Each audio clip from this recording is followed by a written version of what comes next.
What's going on, MMA fans? Per the request of Humble King 718 and also his alternate name, the MMA Challenge, has asked me to come and do a response to Ms. Mark's topic as far as will Matt Hughes ever get a chance to get a title shot. Now, ahead of time, just to let you know that I don't really think that he will. However, I've been asked to argue what the positive points would be to get him to that title shot. What are the things that would propel him? What are the things that are good about Matt Hughes that would get him to a title shot? Well, Matt Hughes, of course, is one of the best welterweights of all time in, I think, any MMA organization. That you really can't dispute that. He's beaten the likes of Dennis Hallman, Frank Trigg.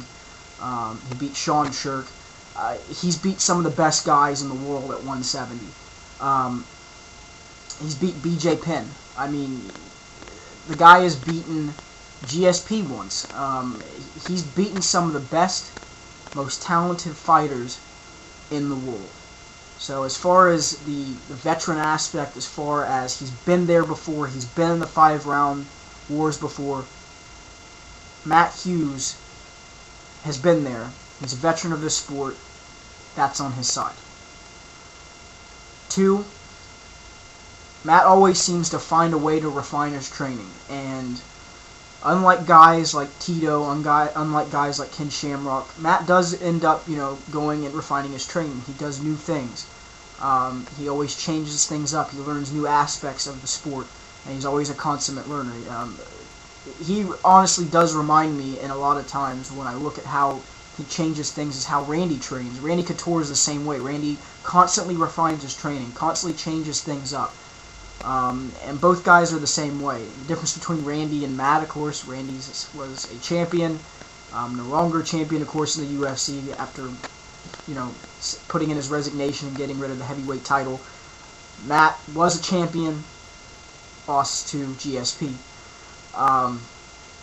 So I think Matt constantly is learning new things, and I think that goes towards his side as well. I think those types of aspects can propel Matt Hughes possibly back up towards the ladder. And he can beat guys like Thiago Alves's. He can beat guys like possibly, and again, this is where I don't think Matt Hughes is going to get to this point, but he could. And these are the things that are going for him, is he can beat guys that are strikers primarily, but their takedown defense is a little wary. You got guys like Chris Lytle, Thiago Alves, Mike Swick, Marcus Davis. Even though he does have a wrestling background, I don't know how well he would match up against Matt Hughes.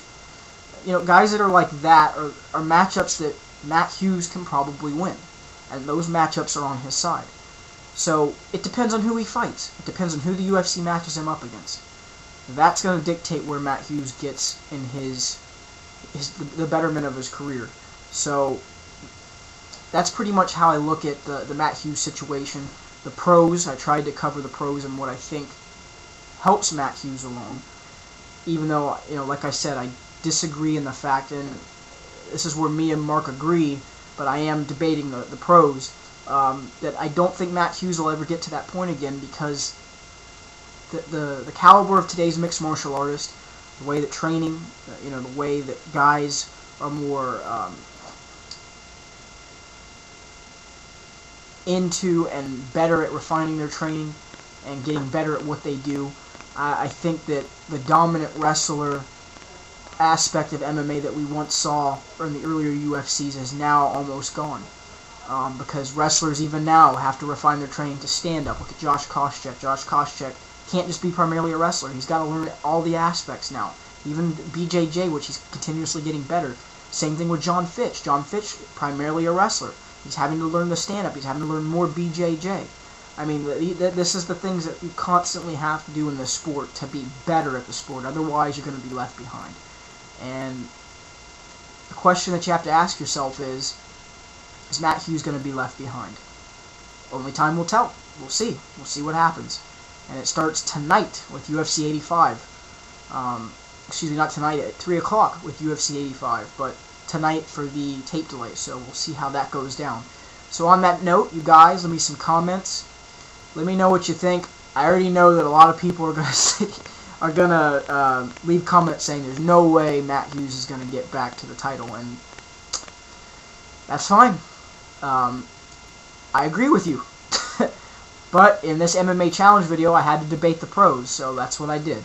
So on that note, like I said, leave me some comments, constructive, negative, positive, and you guys have a great day.